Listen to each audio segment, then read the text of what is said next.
할렐루야. 네.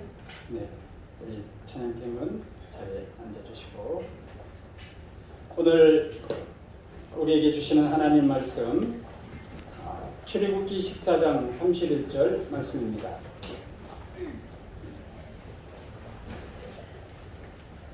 구약성경 출애굽기 14장 31절.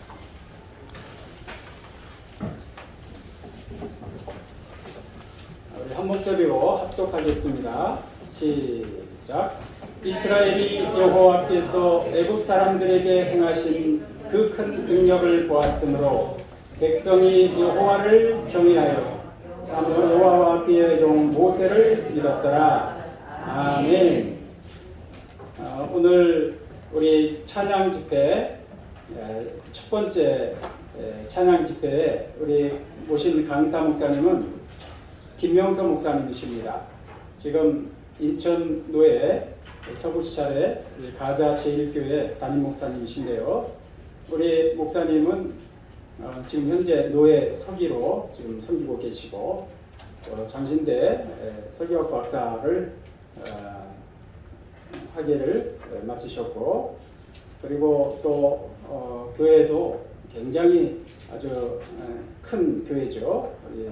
성공적으로 훌륭하게 목회를 하시는 우리 김명서 목사님이십니다. 예배 마치고 바로 또 오후 예배 설교하러 또 교회로 가셔야 되는데 오늘 나오셔서 말씀 증거하실 때 목자와 함께 광야를 건너 가나안으로 진군하라. 설교 제목 왜 이렇게 길어요? 우리 목사님 나오셔서 말씀 증거하실 때 큰 은혜 있으시길 바랍니다.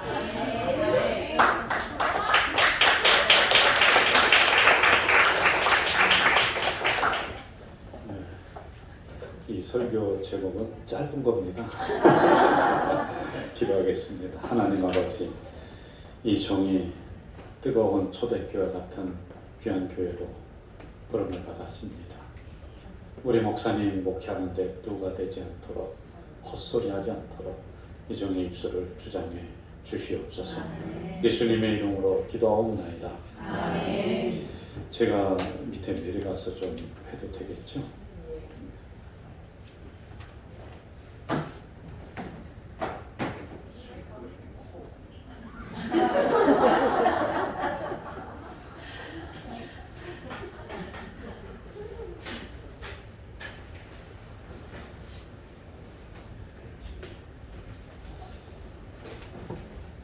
하나 둘 셋. 잘 들리십니까?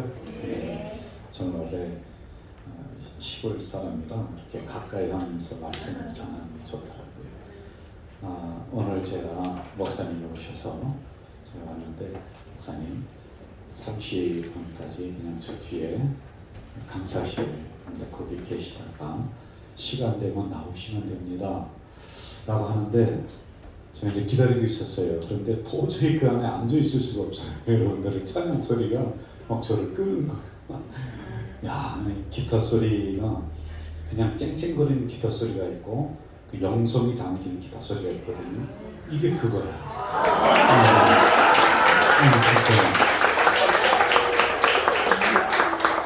베이스, 야, 나 한국에서 저렇게 베이스 잘 치는 사람 처음 봤어요.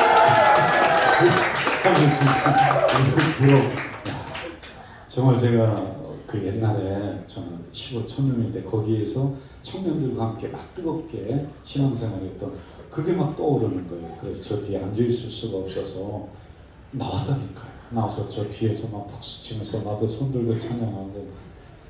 아니 근데 저는 이번에 새롭게 좀 느낀 게, 우리 부목사님도 오셨지만 찬양을 인도하는데 누구든지 리더자가 되는 거예요. 야, 난 이런 또 기법을 어디서 또 발견해. 참 목사님 굉장히 부럽습니다. 굉장히 존경하고 제가 좋아하는 목사님이시고요. 우리 선배님이십니다. 학교로는 선배고요. 저기 겉으로 보기에는 제가 나이가 조금 더 많아 보여도 따지고 보면 그게 그거고 도찐겠지. 도토리의 키재기. 목회 성공했느냐 실패했느냐 그게 어디 있겠어요. 행복하게 목회하는 게. 그래서 저는 우리 목사님을 보면서 성공자다. 우리 후배 목사들 또는 우리 동료 목사들이 볼 때 참 귀한 분으로 존경할 분으로 이렇게 우리가 같이 이 선상에서 섬겨나가고 있습니다. 제가 한 40분 정도 여러분과 함께 말씀을 받으면서 은혜를 받을 거예요. 그런데 저를 보시고요. 눈이 살아있어야 돼요. 그래서 다른데 40분에 여러분의 인생이 달려있다는 생각으로 저를 딱 집중해 주시면은 저를 통해 하나님이 여러분들 심령에 말씀을 넣어주실 거예요. 오늘 같이 한번 제목을 한번 해볼까요? 시작. 목자와 함께 광야를 건너 가나안으로 진군하라. 저는 이제 설교 제목을 정할 때 이런 형태로 이제 풀어서 많이 해요. 뭐 민들레는 또 백합을 부러워하지 않습니다. 그게 이제 설교 제목이에요. 제가 원래 목사가 안 됐으면 시인이 될 수도 있었던 가능성이 있었던 사람이에요. 그렇게 생기지 않았어요? 시인처럼. 이 PPT를 우리가 같이 보면서 한번 좀 볼 건데요. 이 짧은 시간에 출애굽기 전체를 제가 여러분 요약을 하면서 꿰드리겠습니다.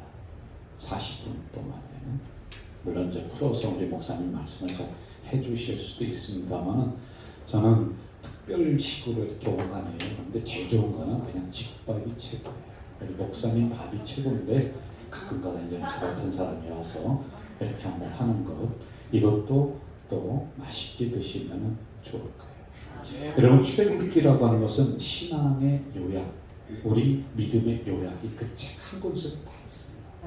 그래서 출애굽기를 보면은 우리의 인생 여정이 보이고 가야 될 길이 보이고 우리가 이 땅에서 어려움 당하면서 어떻게 이겨나가야 되는가가 이 출애굽기에 다 요약이 되어 있어요. 네, 구원을 경영한다 이렇게 이야기를 하거든요. 어떤 사람은 예수 믿고서요 형통할 줄 아는데 형통이 안 오거든요. 여러분 어려움 없습니까? 있거든요. 뭐 말 안 해서 그렇지 여기 있는 분들 기도 제목 한두 가지씩 다 가슴에 가지고 있어요. 목사님은 어려움 없을까요? 말 안 해서 그렇죠.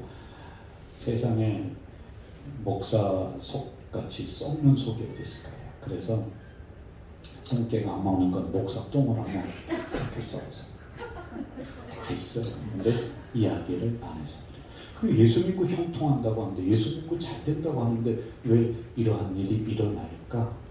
이걸 깨닫지 못하는 여러분은 광야에서 그냥 쓰러져서 죽는 인생뿐이 안 되고 오늘 이 말씀을 우리가 함께 통달하면 그렇구나. 예수 믿고 어려움이 있구나. 그러나 그 고난을 넘어서서 이렇게 우리가 나아갈 때 가나안이라고 하는 것이 우리 앞에 기다리고 있구나. 이것을 알게 됩니다. 여러분 여기 지도가 하나 우리가 아까 했던 거죠. 지도가 하나 나옵니다. 이건 이제 출애굽하는 그 여정을 이렇게 그려놓은 거. 이게 광야이거든요. 광야. 여기는 애굽입니다.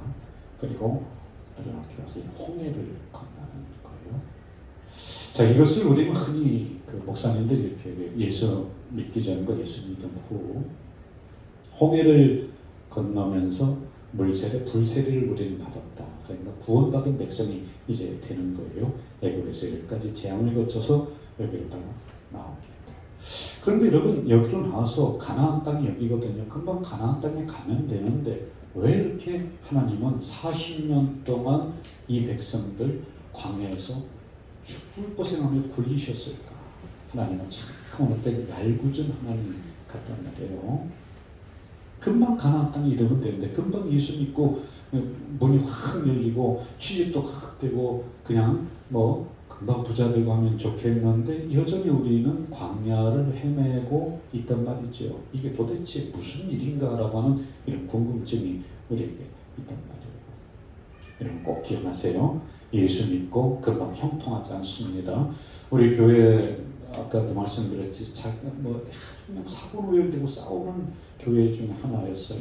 우리 가져진 교회가 전국에서 3대 교회 문제 있는 교회 중에 하나였어요. 내가 그걸 모르고 왔지.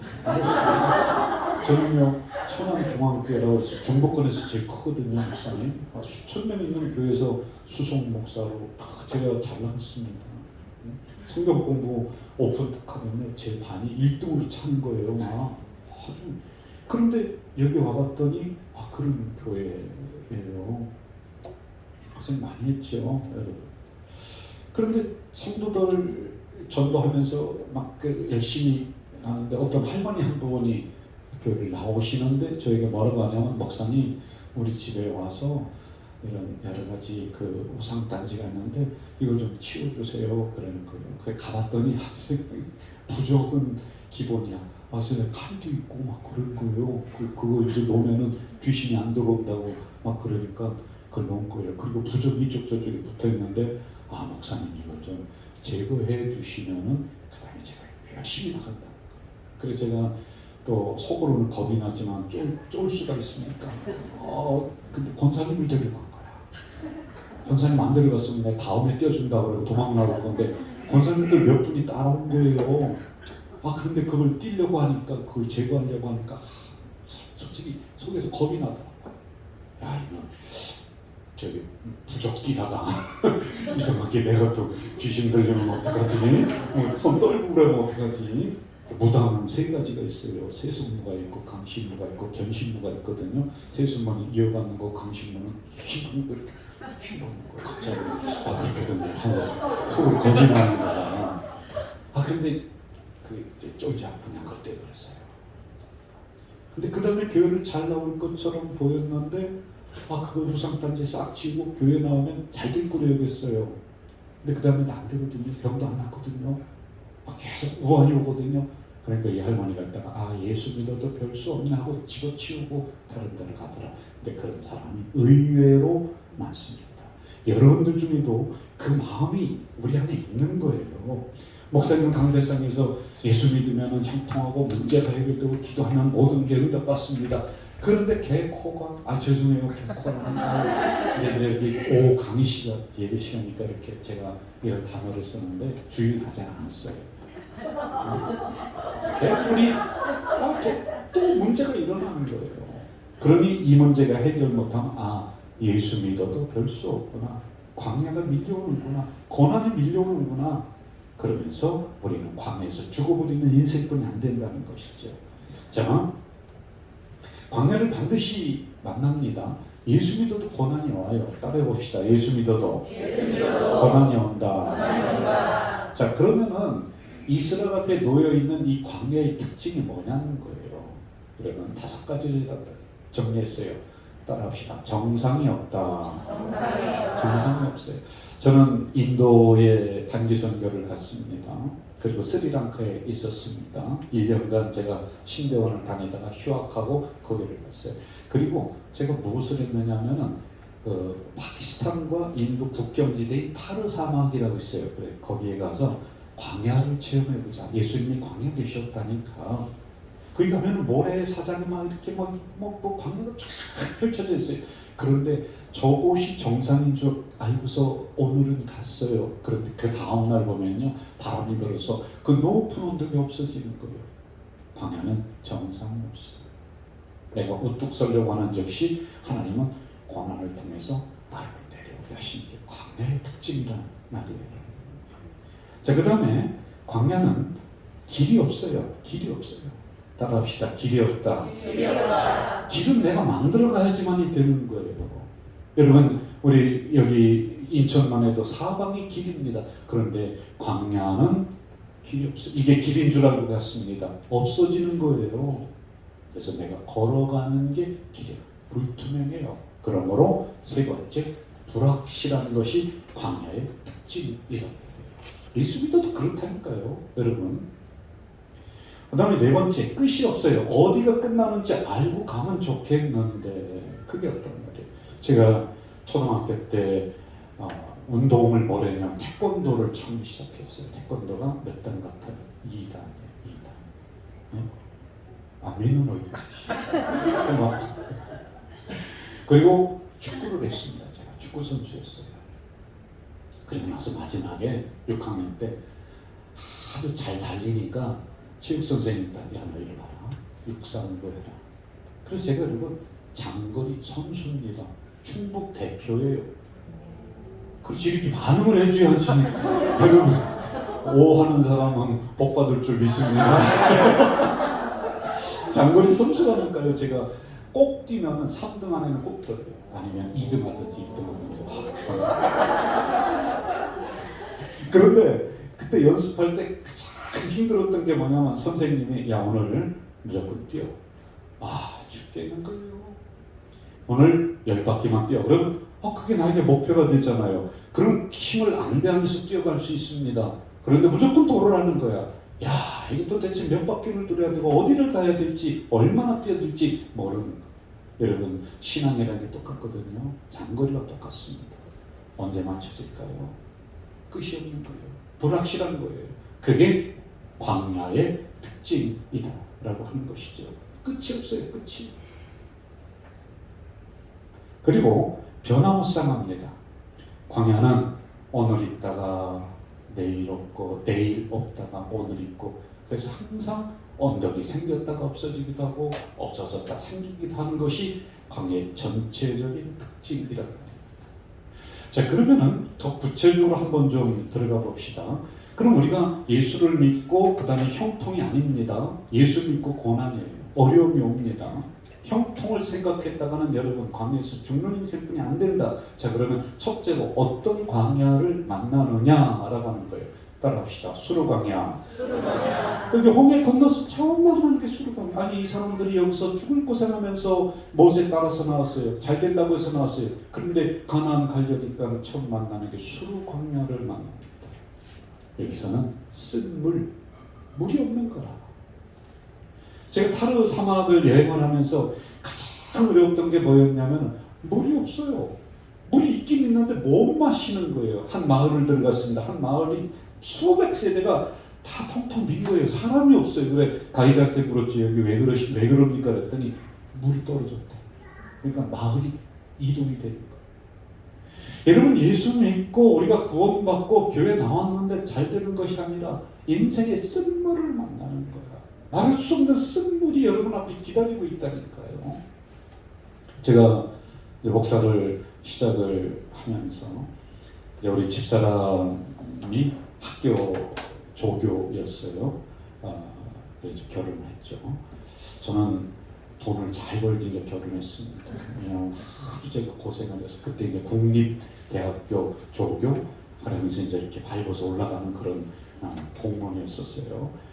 그런데 예수 믿고 이제 첫째 딸을 낳습니다. 첫째 딸을 낳고 이제 열심히 사역을 하는데 하나님이 두 번째 자녀를 주는 거예요. 제가 세 자녀가 있거든요. 그 바쁜 중에도 3명을 낳습니다. 제가 사역을 하면서요. 그런데 둘째 애를 주는데 아들을 주는 거예요. 첫째는 딸이고요. 두 번째는 아들을 주시더라고요.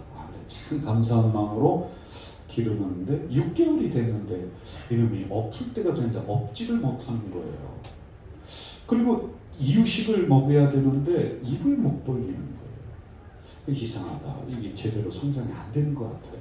그래서 제가 이 아이를 끌어안고 이제 순천향병원이라고 천안에 거기 큰 병원이 있어요. 거기 가면은 천안중앙교회 집사님들이 의사가 많아요. 그래 갔더니 한 20시간을 검사를 하는 거예요. 근데 여자 선생님인데 우리 천안중앙교 집사님이셨어요. 그분이 그러는 거예요. 목사님 죄송합니다. 죄송한데 정말 제가 오진이기를 바랍니다. 그런데 그때 제 아들 이름이 한길이였거든요. 이 한길이 큰 병원으로 가봐야 되겠습니다만은 제가 볼 때는 거기도 괜찮은 병원이에요. 이 아이가 문해증 여러분 들어보지도 못했죠. 뇌가 꼬불꼬불해야 되잖아요. 근데 이게 밋밋한 거야. 그러니까 2중, 3중 장애를 가지고 태어났다는 거예요. 말을 못하고 시간이 지나면서 몸이 더 뒤틀릴 겁니다. 그리고 이 아이는 오래 살아야 4년, 5년뿐이 못 삽니다. 여러분 저 잘못한 거 없거든요. 저 정말 죽으라고 열심히 부목사 때 고생하고 열심히 신방하고 헌금자 떼먹은 거 없어요. 정말 열심히 했어요. 누구보다도 열심히 했단 말이에요. 근데 진짜로 크면서 보니까요, 막 이 아이가 뒤틀려지는 거예요. 막 뒤틀려지고, 뭐 2살, 3살, 4살 되는데 먹지도 못하고 일어서지도 못하고 아이는 몸은 점점 쉬어가고 그 아이를 끌어안고 밖을 못 나오는 거예요. 왜? 사람들이 수군거릴까 봐. 왜? 캄캄한 밤에 우리 집사람이 이 아이를 업고서 혼자 이렇게 산책을 합니다. 나는요 속으로 솔직히 분노했어요. 제가 하나님 도대체 이게 뭡니까? 내가 뭐 하나님한테 잘못한 거 있느냐고, 왜 나한테 인생의 쓴물을 주시느냐고. 제가 어머님이 일찍 저희 어머님이 일찍 돌아가셨는데 진짜 엄마가 보고 싶은 거예요. 이 억울한 사정을 우리 엄마가 집사님이셨거든요. 한번 읽어주고 싶어. 엄마, 내가 뭐가 도대체 잘못해서 이러지? 제가 그때는요 어디를 갔냐면 저녁에 집에 들어가면은 이 아이를 못 쳐다보고 있겠는 거예요. 너무 마음이 아프고 너무 분노가 치밀어 오르고 하나님이 왜 나를 이렇게 만들으셨는가 이것 때문에 못 견디겠는 거예요. 그래서 저는 저녁이면은 대학교에 아무도 없는데 거기에 갑니다. 거기에 가서 혼자 벤치에 앉아서 찬양을 했으면 좋겠는데 찬양도 안 들어와요. 솔직히 기도도 안 돼요. 안 되더라고요. 근데 그때 내 마음을 울렸었던 노래가 하나 있었습니다. 윤덕희. 내가 만약 괴로울 때면 내가 위로해 줄게. 죄송합니다. 거룩한 주일에 이런 이름을 불렀어요. 근데 기도 마음이 아픈 거야. 내가 만약 힘들 때면 내가 위로해 줄게. 그 마지막에 보면은 내가 힘들고 이럴 때 누가 나의 친구가 되지? 그러면서 그 노래가 끝나요. 한번 집에 가서 들어보세요. 그 권사님이 이 노래를 그 오빠가 윤한기 목사가 작곡해줬는데 야구로 막 이혼해서 타락하고 술 마시고 타락하고 있는 이 동생 인생 끝날 것 같아서 이 노래 지어준 거거든요. 인생의 쓴물을 만나는 거야. 나도 도대체 이해가 안 되는 거야. 왜 하나님이 내가 주의종 하는데 그것도 나도 잘못한 거 별거 없는데 왜 이런 인생의 쓴물을 만나는 것일까? 그때 몰랐어요.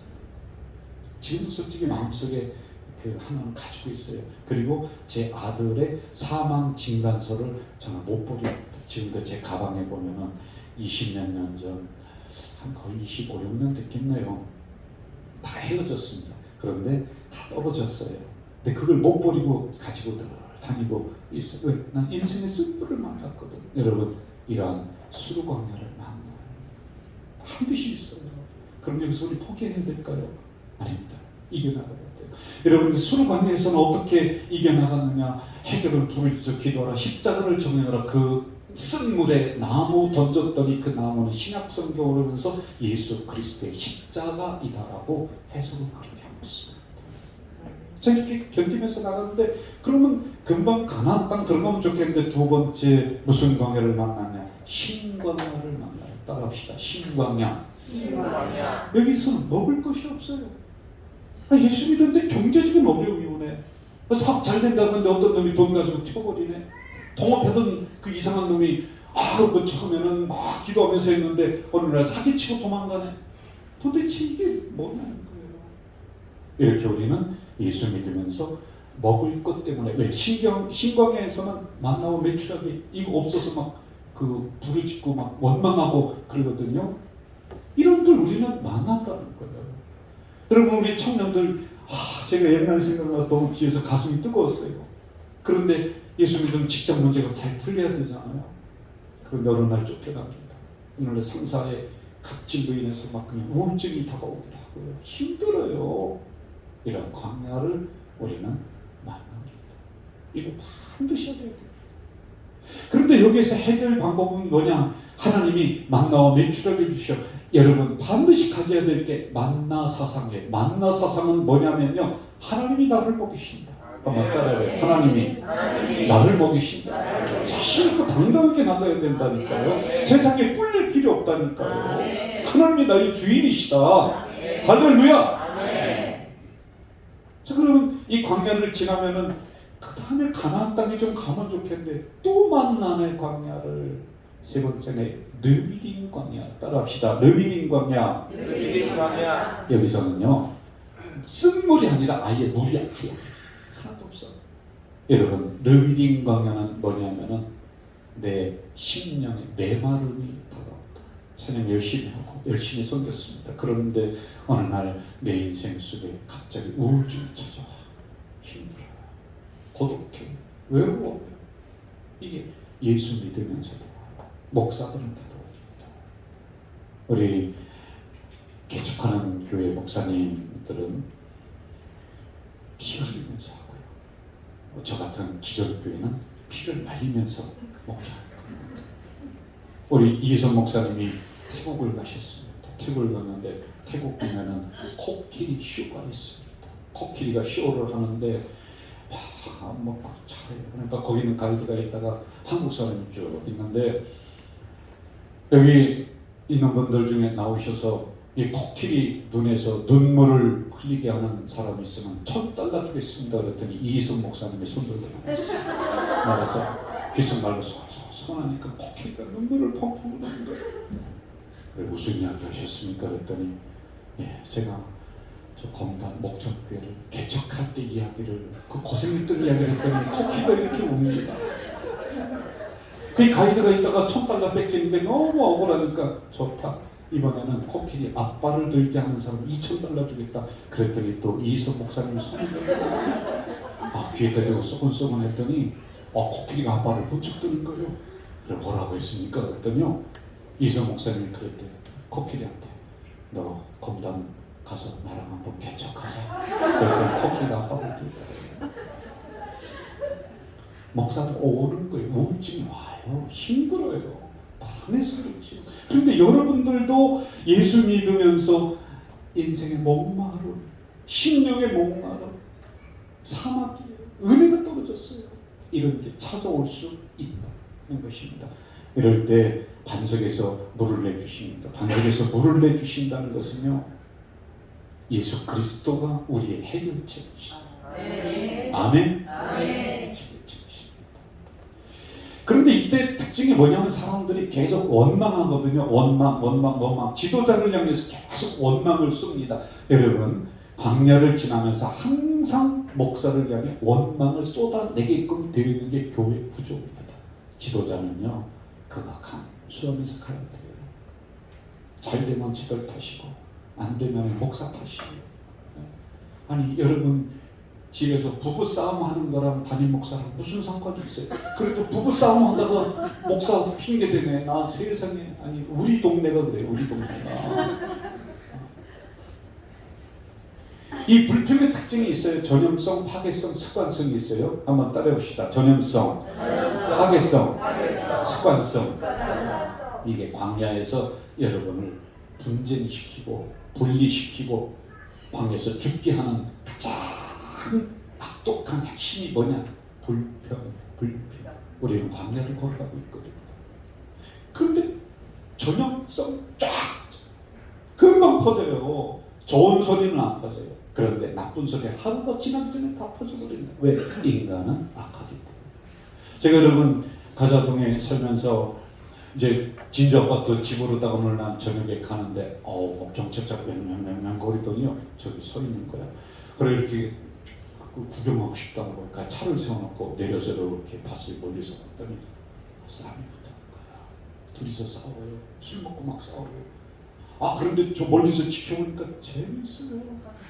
경찰이 저기 껴들어서 왜 그렇지 한바탕 싸우게 내비두지. 경찰 좀 빠져. 저 둘이 치고받고 한번 싸워라. 나도 모르게 싸움 구경하는 거예요. 이게 인간의 죄성이 있어서 그런 거예요. 여러분 항상 내 입에서 감사하라. 불평하면 안 되거든요. 그래야지 반석에서 물을 내주셔서 우울증도 해결이 돼요.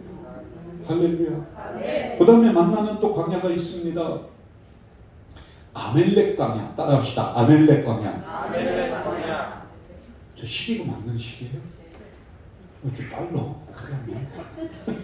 아멜렉 광야 여기입니다. 르비딤 광야를 지나서 이제 시내산에 시내 광야가 이러는데 제가 여기를 하나를 더 나눴어요. 왜? 아멜렉 광야. 여호수아가 두 손 들고 있을 때는 적군이 저기 물리치고 막 그거 있지 않습니까? 이게 아멜렉 광야예요. 여러분 아멜렉 광야는 뭐냐면요. 여기 아멜렉이라고 하는 족속이 있어요. 이 족속은 누구의 자손이냐면 에서의 자손이야. 이스라엘은 누구의 자손이냐면 야곱의 자손이야. 에서와 야곱은 형제야. 형제. 그런데 이 광야에서 어떻게 아멜렉이 기다리고 있다가 날카로운 칼을 가지고 있다가 숨어 있다가 팍 찌르는 거예요. 무슨 얘기인지 아세요? 예수 믿는데 내 뒤통수 까는 사람이 누구냐?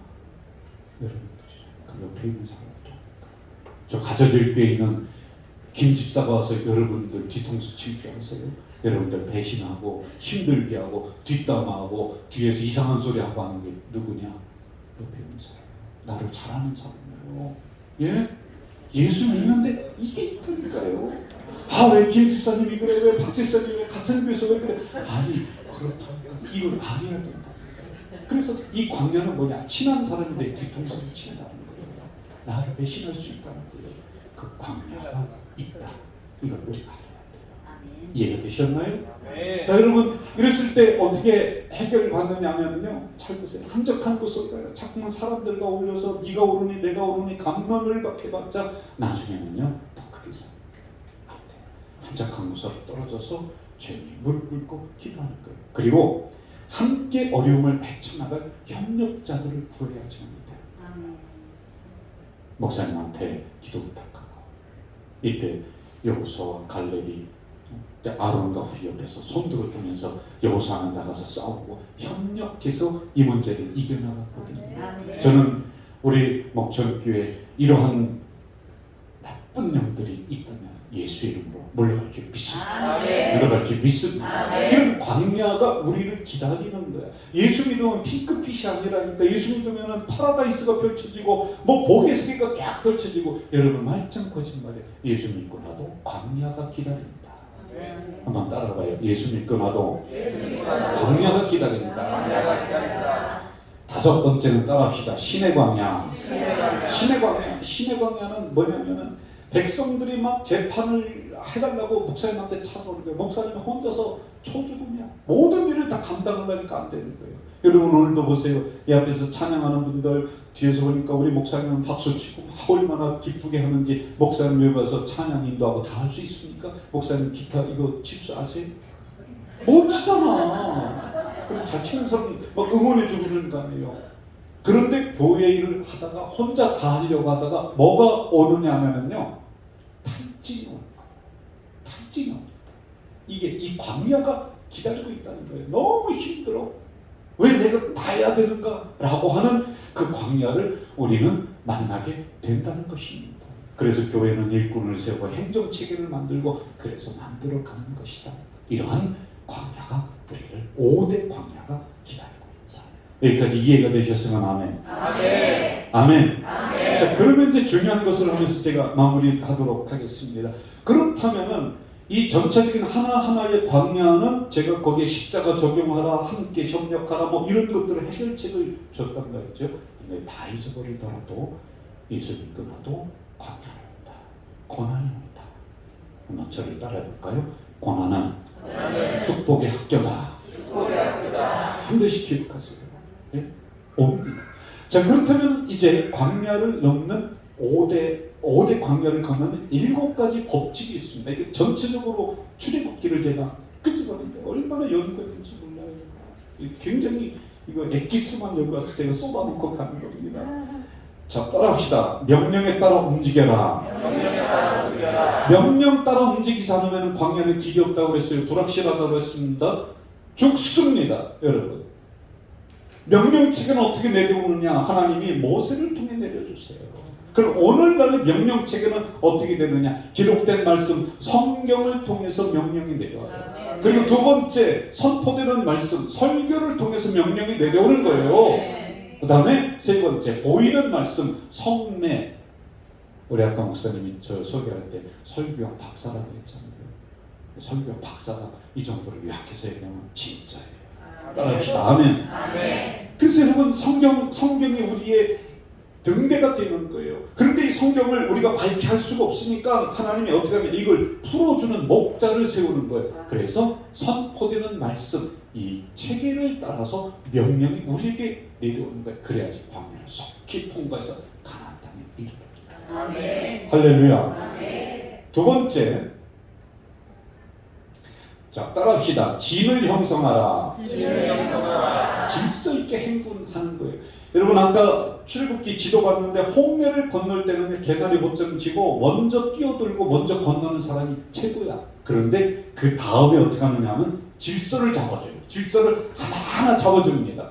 여기가 회막 성막입니다. 성막인데 동서남북으로 야 너희들 세 지파씩 세 지파씩 세 지파 세 지파 이렇게 성전을 중심으로 질서를 딱 잡아요. 그냥 무슨 당나라 군대 마냥 자기들이 좋은 자리 가서 서는 게 아니에요. 여기에 모세를 통해서 야 유다 이삭을 스불로는 야 앞에 딱 지켜 동쪽을 지켜. 가장 중요한 지파가 뭐냐? 유다 지파 유다 지파. 여기서 예수 그리스도가 나와요. 가나안 땅에 처음으로 들어가는 지파가 됩니다. 여러분 앞세울 때 불평불만하지 마세요. 일 시킬 때 왜 나 시켰냐 그러지 마세요. 하나님이 진을 형성하게 해야지 광야에서 다가오는 적들을 물리치게 한다니까요. 질서 잡아야 되는 거예요. 그리고 행군할 때도 보세요.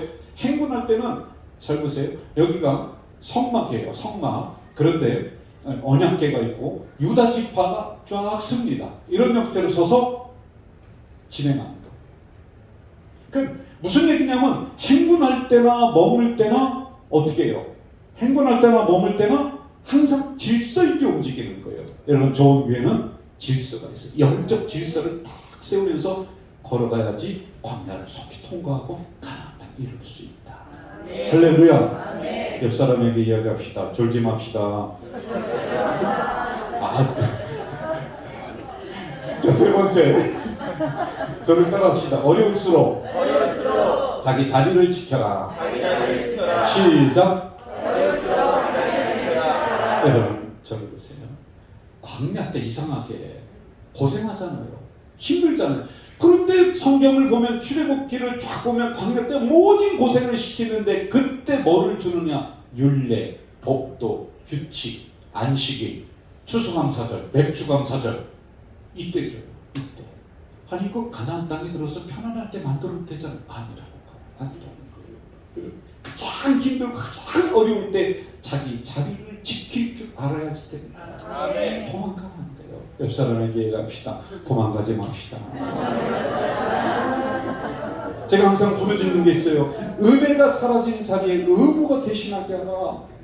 이거 멋진 말이에요, 여러분. 무슨 얘기냐면 목사님 은혜가 돼야지 예배 나오죠. 은혜가 돼야지 설교 듣죠. 은혜가 돼야지 찬양팀 하죠. 은혜가 돼야지 내가 직분 감당하죠. 여러분 무슨 그런 소리를 하고 있습니까? 어떻게 맨날 홈런만 칩니까? 맨날 어떻게 은혜만 됩니까? 은혜가 없어진 자리에도 의무적으로 내가 집사이니까 그 자리에 앉아있을 줄 알고 내가 책임을 맡았으니까 은혜가 없더라도 그래 의무감으로라도 내가 이 자리 지킨다. 그리할 때 의무가 다시 은혜로 바뀌는 역사가 일어날 줄 믿습니다. 어떻게 맨날 그냥 은혜만 그 다진 신앙이란 말이에요. 그래서 은혜가 없어지는 자리에도 의무가 대신하게 그 자리에 꼭 지키겠습니다. 하나님이 그 자리에 복된 자리로 만들어 주실 줄 믿습니다. 자, 그 다음에요. 따라합시다. 불평하지 마라. 불평합니다. 이들이 다시 과거로 돌아갑니다. 과거로 돌아갈 때 계속 불평해요. 그런데 여러분 불평할 때마다 스톱 머물게 하는 거예요. 머물게 하니까 불평했던 사람은 광야에서 다 죽습니다. 이 세대 그 다음 세대가 가나안 땅에 들어가요. 그러면 이 광야를 통과하는 한 가지의 키워드가 뭐냐? 감사합니다. 따라합시다. 감사하면 기적이 일어납니다. 옆 사람에게 시작. 감사하면 기적이 일어납니다. 감사. 우리 말 속에는 견인력은 뭐냐? 차 있죠? 차를 견인해 가는 거, 끌고 가는 거예요. 여러분 감사해 보십시오. 눈물을 흘리면서 감사해 보십시오. 여러분의 인생이 감사한 대로 끌려간다니까. 할렐루야. 따라합시다. 우리 교회는 한국에서 가장 멋진 교회입니다. 두 사람은 지금 보니까 두 사람 이게 코가 그래요. 이 교회는 아직 멀었는데 여러분 그렇게 말하면은 말한 대로 교회가 그러니까 옆 사람에게 한번 해봅시다. 당신은 복덩어리입니다. 다시 한번 당신은 복덩어리입니다.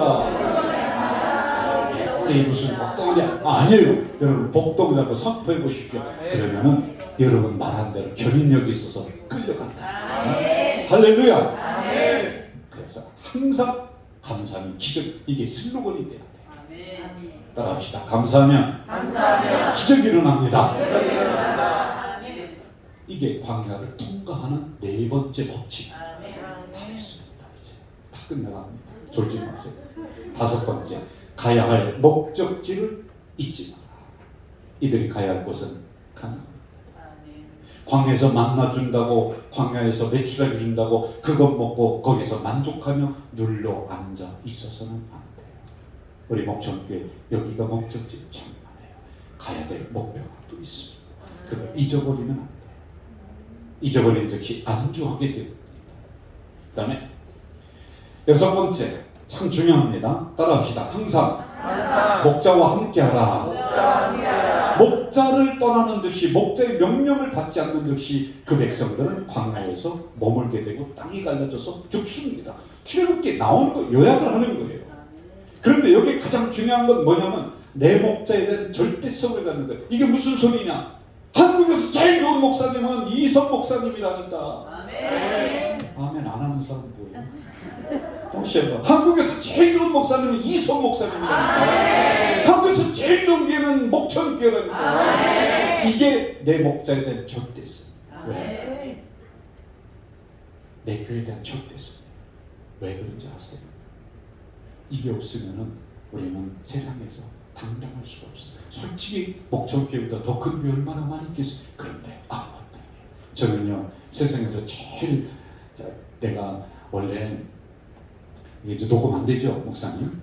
이거 녹음돼서 우리 집사람한테 가면 아주 큰일 납니다. 제가 원래 이렇게 생각했던 이상형은 키가 160에다가 생머리였다가 그런 계단형이었거든요. 그런 여자를 제가 원했는데 아니, 만나고 보니까 나 그때 내 눈에 콩깍지가 씌었지. 콩깍지가 딱 벗겨지는데 결혼하고 일주일이니까 딱 벗겨지더라. 키가 150이야.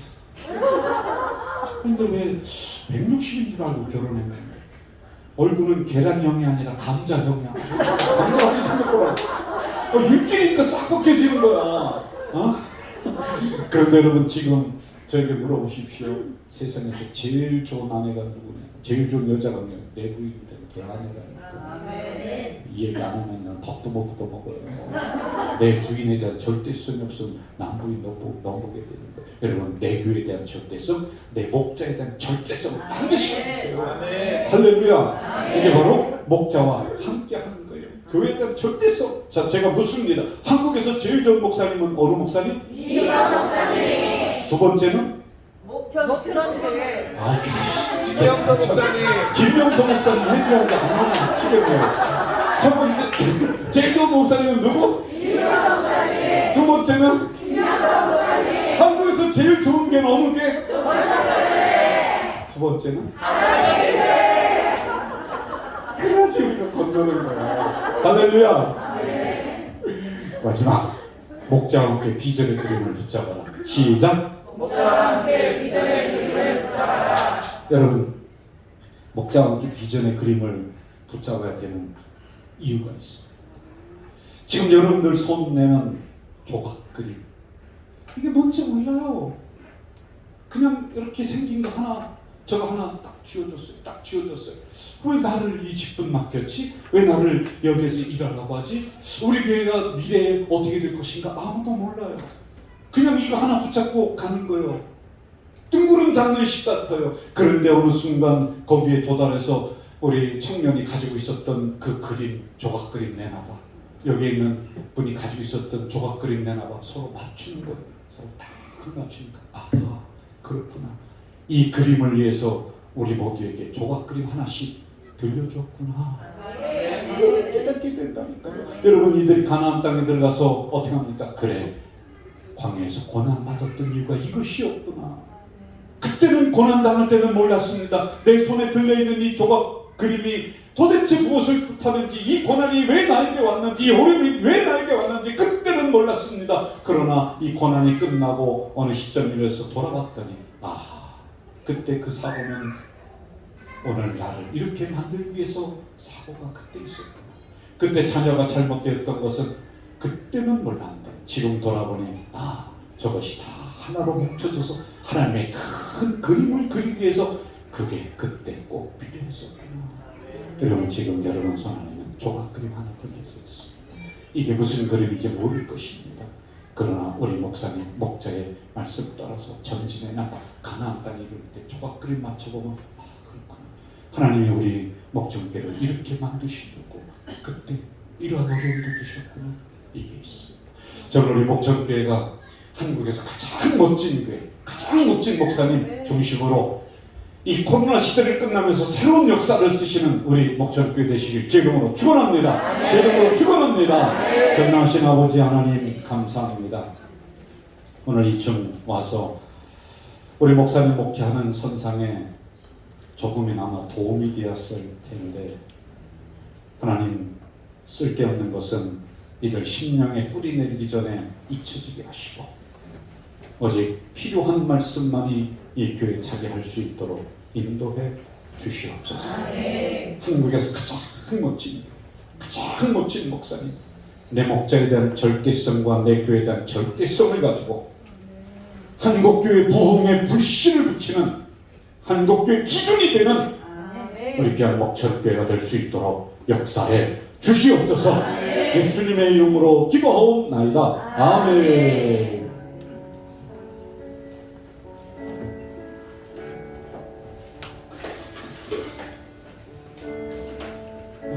우리 목사님 바로 오후 예배 또 설교가 있어서 바로 가시는데 우리 예배 시간이지만 우리 정리의 박수 한번 하겠습니다.